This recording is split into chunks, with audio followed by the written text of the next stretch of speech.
The NCAA's second all-time leading scorer is no longer in the Horizon League.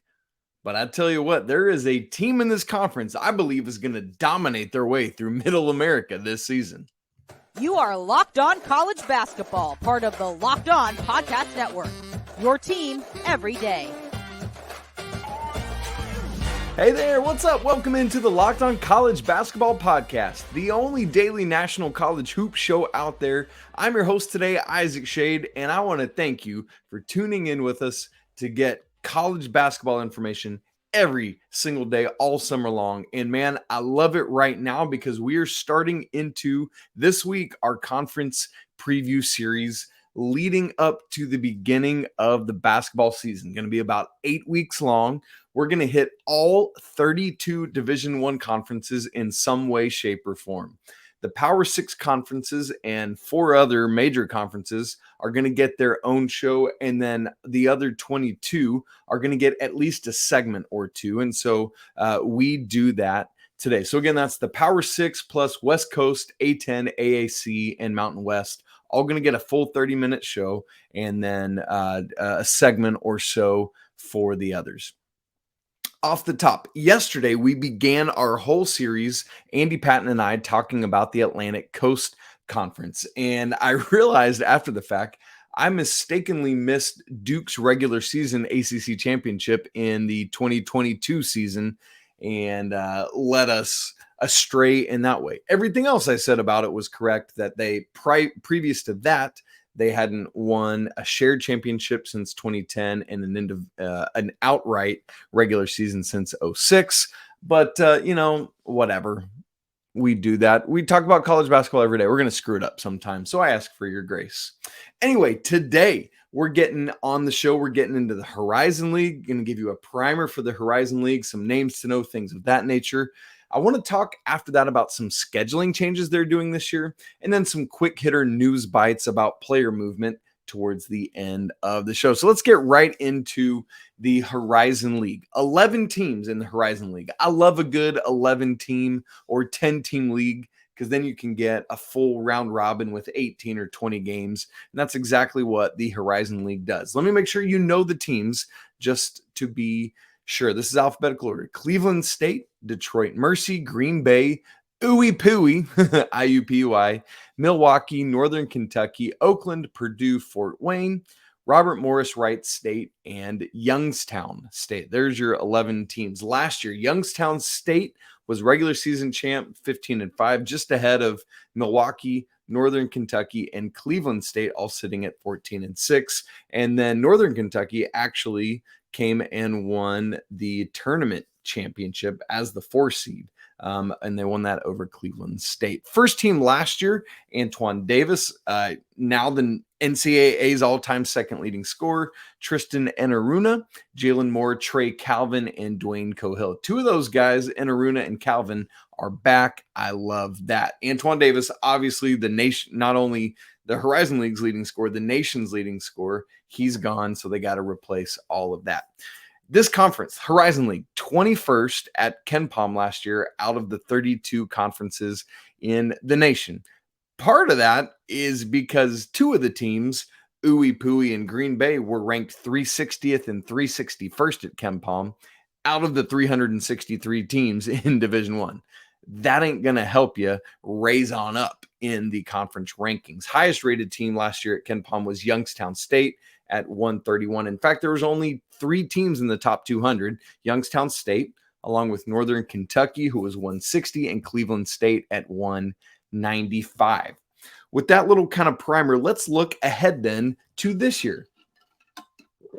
First, just a couple storylines for us. Couple headlines. Only one head coaching change in the league. It's Green Bay. Out is Will Ryan, and coming in, one of the greatest names in the college coaching ranks. You ready? Sundance Wicks. I love this man's name. He was the head coach at Missouri Western for 2 years, been an assistant at Wyoming the past several, and now leaves to come here to Green Bay. Listen, the Phoenix were 3-29 last year. I just told you that they were 361st at KenPom.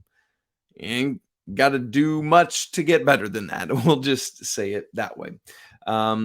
So with that one coaching change, one of the things I love about the Horizon League is the stability among the rest of the coaching ranks. In particular, one coaching change you definitely are not going to see is Oakland, because my man Greg Kampe is the longest tenured coach in all of Division I. He has been the coach at Oakland almost as long as I have been alive. I'm not even joking. He began his head coaching tenure there in the 84-85 season. I was born in January of 84. So I've been alive about 9 months longer than Greg Kampe has been at Oakland. That is ridiculous. In fact, here's a little more context just so you can catch how wild this is.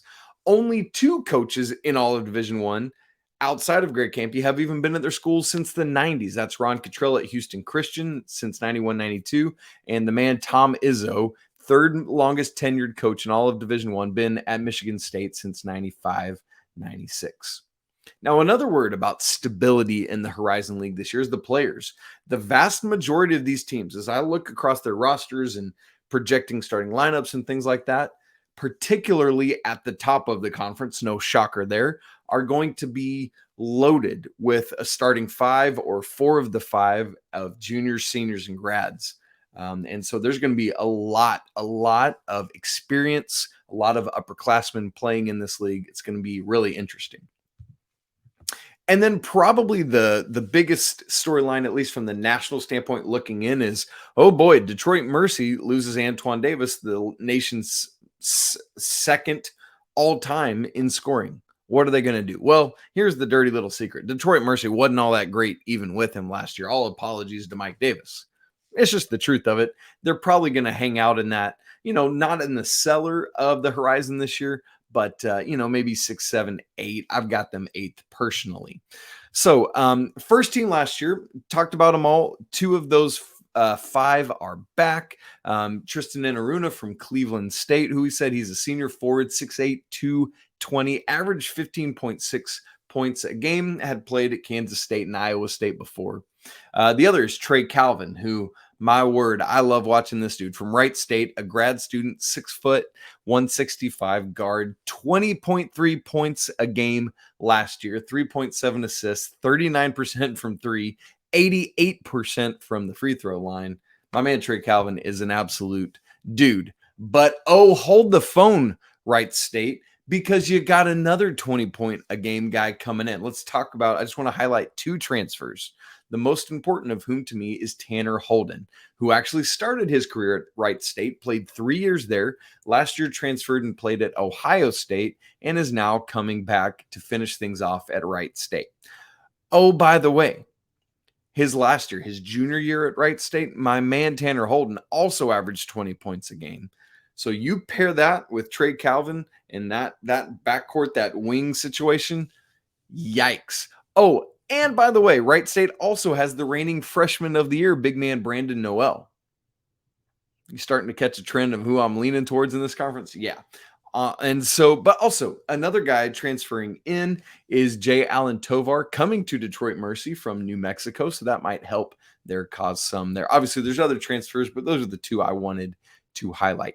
As for the first team, as we're projecting first team awards in the Horizon League, for me, I got to go with Trey Calvin. Got to keep him there. He was first team last year, along with Tristan Enaruna. Both those guys that were first teamers, I have there again.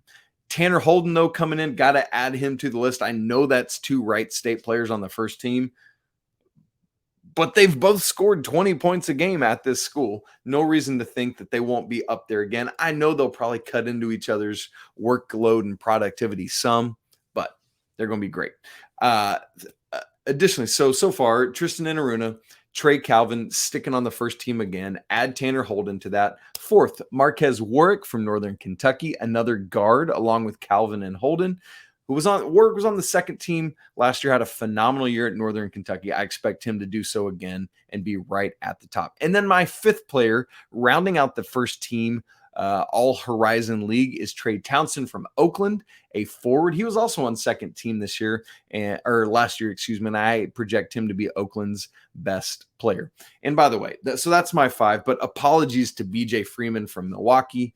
who just barely misses out. If Tanner Holden wasn't coming in, he'd be right there. And basically, I would just have the best player off of each of the top 5 teams in this conference, at least how I project them this year. Wright State, Northern Kentucky, Cleveland State, Oakland, and Milwaukee. Those are my top 5 schools in some order.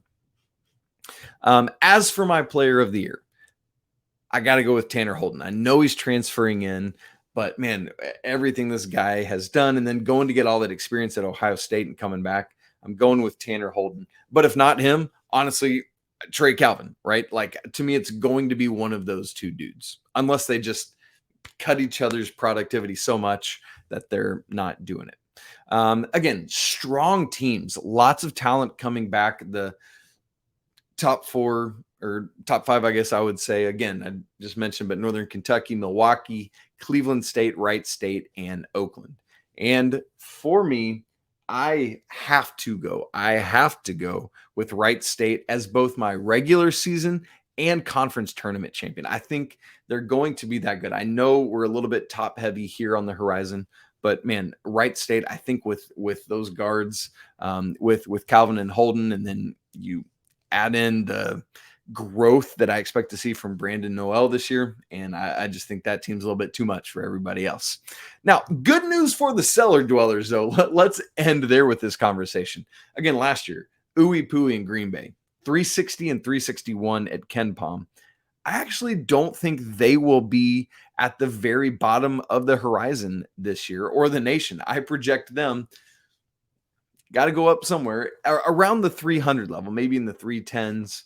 And I know that's still not very high, but when you're coming up from 360, it is. I actually have Purdue Fort Wayne as my lowest horizon team this year. But again, Wright State, I have as my double tournament or double conference champion, regular season and conference tournament, and Tanner Holden transfer in from Ohio State to Wright State, but who had played 3 years at Wright State previous, as my conference player of the year. Would love to hear your thoughts on the horizon. You agree with me? You disagree? Let me hear it, Horizon fans. Speaking of, something I know the Horizon fans are probably very happy about is a change in the scheduling plan that the Horizon League does. I think this is going to be great for the student athletes. What's going on? What are the changes? I'll catch you up to speed with that in just a second. But before we do that, I need to tell you that this episode of Locked On College Basketball is brought to you by eBay Motors. For a championship team like Wright State, like I'm predicting, it's all about making sure every player is a perfect fit. Tanner Holden's a great player, but does he fit with what we're doing? I think so. It's the same when it comes to your vehicle. Every part has to fit just right. So the next time that you need parts and accessories, I want to encourage you to check out eBay Motors. With eBay Guaranteed Fit, you can be sure that every part you need fits right the first time around. Here's how. All you got to do is add your vehicle to My Garage. You look for the green check mark to let you know that it's the right fit, or your money back. Yeah, that's awesome. Because just like in sports, confidence is the name of the game when you shop on eBay Motors.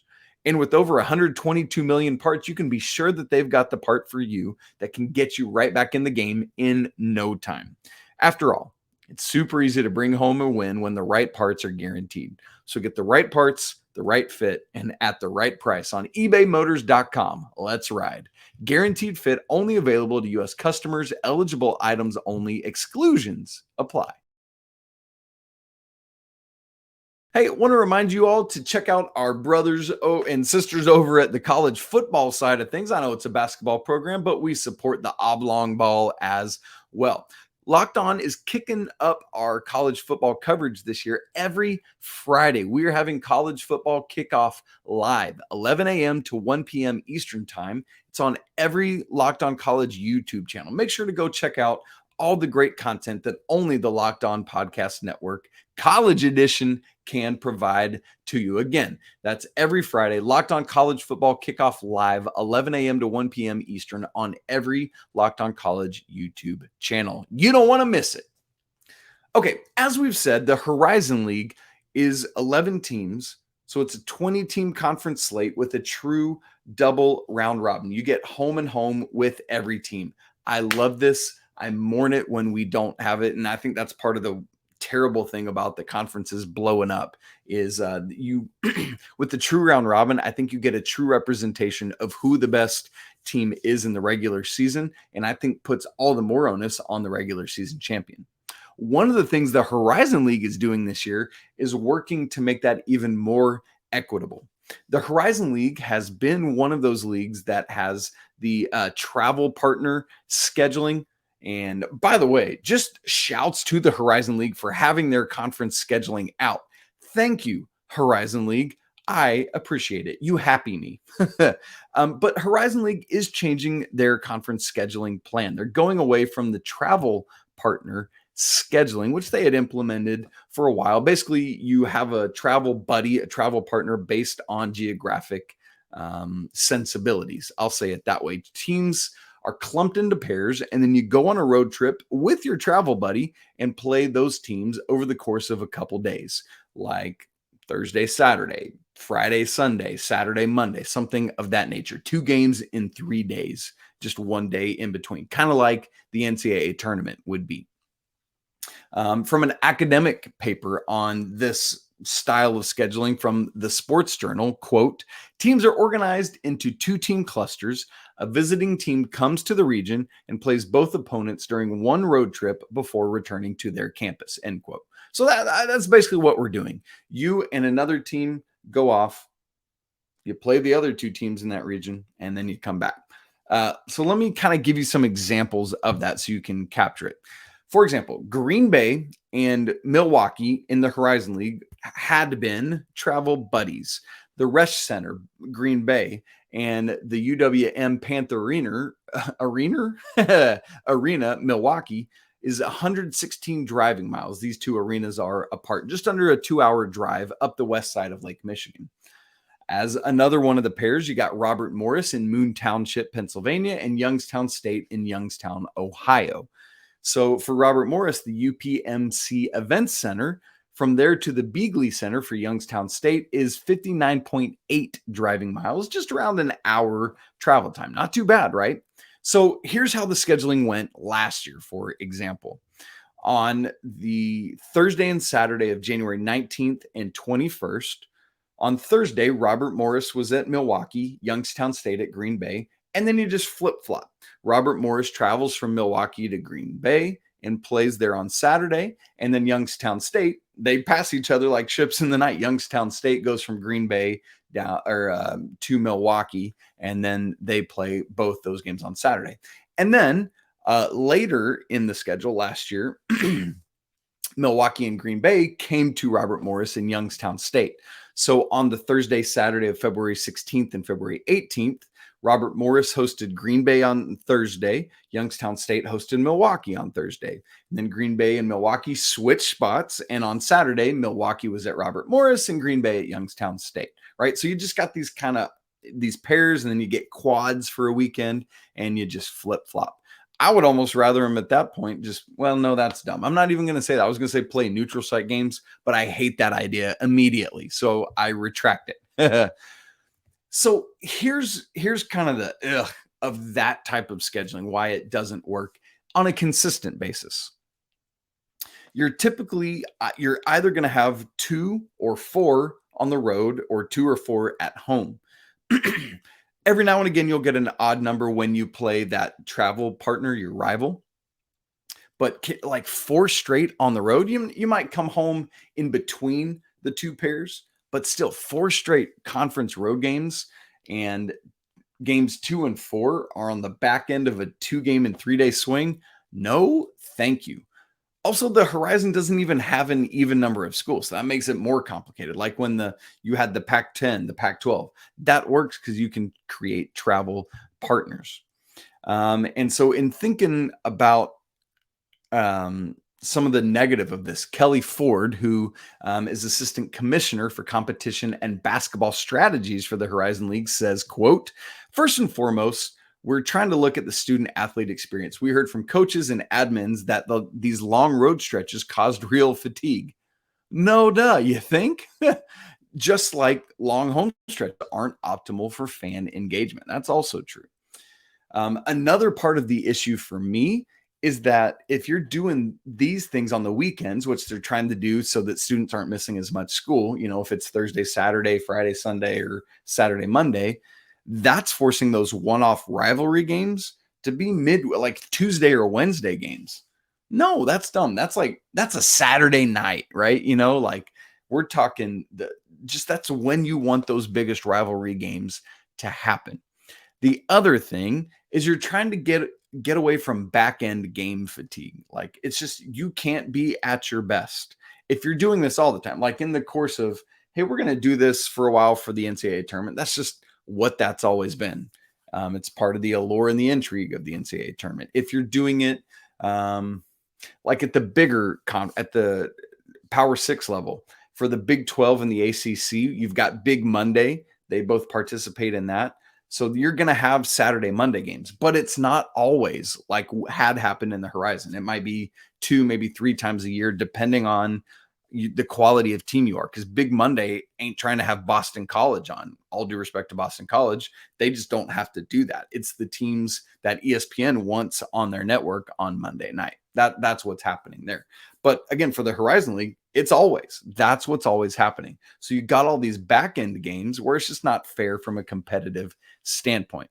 So then the goal that the Horizon League is doing in changing this is to try to create just some better spacing all around.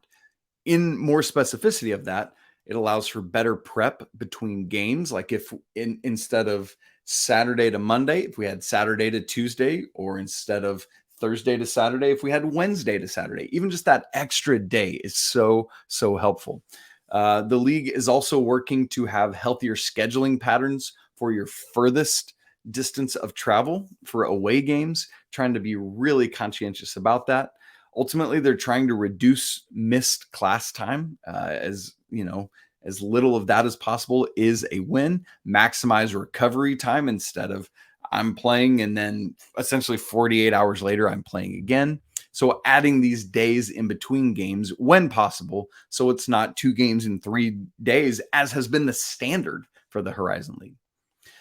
And to me, kind of the most important win is the Horizon League believes that the conference champion will feature a more appealing resume for the selection committee on Selection Sunday, essentially, because they're not losing these back end games as often, because they're able to so if I think Wright State is going to dominate this year, they have a better shot at dominating because they can get truly ready for every game instead of having to like gut their way through a back end game 8-9 times, whatever it is. So for example, Youngstown State this year, instead of consistent 2 games in 3 days the whole season, they only have to do it 3 times. It's when they host Green Bay and Milwaukee. It's when they go to Green Bay and Milwaukee, and a time in early to mid-January when they host Purdue, Fort Wayne, and Wright State. So that's just an example of what a better thing it is. Just 3 of those kind of scheduling things, which you can't really always get away from. All right. Well, friends, Marcus Adams, I do believe, has finally found himself a landing spot as he's on his now 3rd school before ever playing a single second of college basketball. Who is it? Where's he going? Oh, he came right back to the Big 12. I'll tell you more in just a second.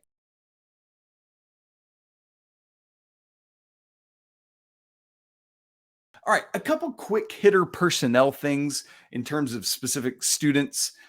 A couple right now already in college, and then some news on a commitment. So let's hit these one at a time. We'll start with Marcus Adams. So we've talked about him now a couple times this summer. We shouldn't even really be talking about him yet. He reclassified into the class of 2023, committed to Kansas.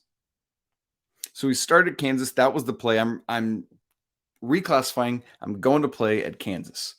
But then decided after a week or however long it was at Kansas, hey, this isn't for me. I'm going to enter the transfer portal. Does so, goes to Gonzaga.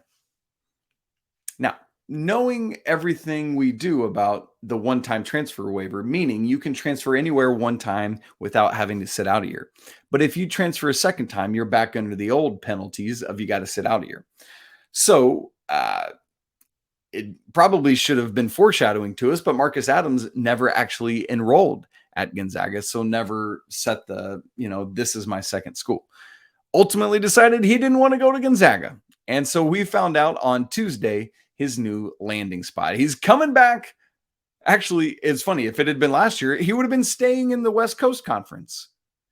But now, because he committed to BYU, and now BYU's in the Big 12. So full circle. Kansas, Big 12, West Coast Conference, Gonzaga, old West Coast Conference, BYU, but now he's back in the Big 12 with Mark Pope. So that should make him eligible to play for BYU in their first season as a Big 12 school. However, here's the other issue. My man Marcus Adams entered the transfer portal after the 60-day window had already closed, in which you enter the transfer portal to be eligible for the one-time transfer waiver. And the thing is, you can enter the transfer portal anytime you want. You could, like Hunter Dickinson could re-enter the transfer portal today. And anybody could do it at any time. The thing is, if you enter it outside of that window, you have to get a waiver from the NCAA to play immediately or sit out a year. Marcus Adams entered after that window had already closed. So even though he is a one-time transfer, to the best of our understanding, he's going to have to apply for and be granted a waiver to play at BYU this year. So we're going to see what happens. The NCAA has been trying to get hard with cracking down on stuff. We'll see if they actually do that. So it's kind of the funny thing is Marcus Adams reclassed to 2023. And if he doesn't get a waiver, he might end up right back in 2024 after all. Now, if he is eligible, this is a great get for Mark Pope. 6'8" wing certainly would help with this BYU team that hasn't been to the tournament since 2021. They've missed the last two. And quite frankly, they haven't made the second round, not even the second weekend, just the second round since 2011. So Marcus Adams, big get if they can pull it. Next, Austin Swartz commits to Miami. It's the first commit in the class of 2024 for the Hurricanes. I guess because of what Miami, Ohio was spitting off before they played Miami, Florida a couple weeks ago. I should specify that I'm talking about Miami, Florida here, but I shouldn't have to. If I'm talking about Miami, with all due respect to Ben Roethlisberger, I'm talking about Miami and Florida. So anyway, Austin Swartz, I've seen him listed both as a combo guard and a shooting guard. To me, that always says he's really a shooting guard who's wanting to try to work on his point guard skills, and so gets classified as a combo guard in that way. If that's not true of Austin, please forgive me. That's just what typically is happening in that scenario. Austin's from Concord, North Carolina, plays at the Cannon School, 6'5", 180-pound, great shooter, and is ranked as high as 30. That's at On3, as low as 51. That's at ESPN. Rivals in 247 are in the 40s. So he's in that range. Really going to be a really good college basketball player, the kind of guy that Jim Larranaga wants on that squad. And to me is a cool indication that Coach L is going to hang around for a little bit longer. Would love to see that. In fact, according to 247 Sports, as long as they've been rating recruits, he is the 6th highest recruit Miami has landed. So good on them. He chooses the Canes over UConn, Clemson, Florida State, Indiana, Virginia Tech, Georgia, Notre Dame. So a great get. And had several official visits scheduled, but only went to Clemson and Miami, canceled UConn, Florida State, Virginia Tech, Indiana. So didn't even go there. But talked about to On3 about Miami really fitting his style of play. He sees himself as he looks at previous Miami guards. And so really good stuff there. Can score it, self-described 3-level scorer, but someone who likes to pass the rock too. But the numbers back that up. Last year, he averaged 23 points and 7.5 assists, shot 42% from 3. Yeah, he's a dude. Love to see that. So I'm encouraged by this commitment for Miami and for what it tells us about kind of the future for Jim Larranaga, at least a couple more years there. One other transfer portal note, it's kind of similar to Marcus Adams. I'm going to bookend these transfer portal together today, and that is Will McNair, who played 3 years at New Mexico State in the 1920, 2021, and 21-22 seasons, transferred to Mississippi State last year for the 22-23 season, and then entered the transfer portal again, committed to Providence on June 6th. He's from Philly, so much closer to home there. But then on Tuesday announced he's headed back into the portal. Yo, it just keeps happening. What? Anyway, McNair, 6'10", 265, averaged 3.3 points, 3.3 rebounds at Mississippi State last year, so would be a nice backup center for someone in all likelihood if he can get a waiver to play. I don't know. We'll have to wait and see what's going to happen there. All right, folks, great to start talking all these conference previews. Again, ACC yesterday, we had Horizon today, and tomorrow, our guy Andy Patton, and we'll be joined by Leaf Tulane, and they are talking about the Big Sky Conference, and so get ready and buckled up for that one. Man, thank you so much for joining us on today's episode of Locked On College Basketball. You everydayers, glad you are here. If you're new to the show, welcome in. The water's fine. You can follow the show on Twitter at LockedOnCBB. Follow me on Twitter at Isaac Shade. Don't forget to subscribe on audio and video platforms. If you're watching it, smash the like button so we know you're here. Would love to hear your comments on the Horizon League and what it's going to look like this year. As always, apologies to the Lawyer family. Let's go Wildcats until tomorrow. Peace.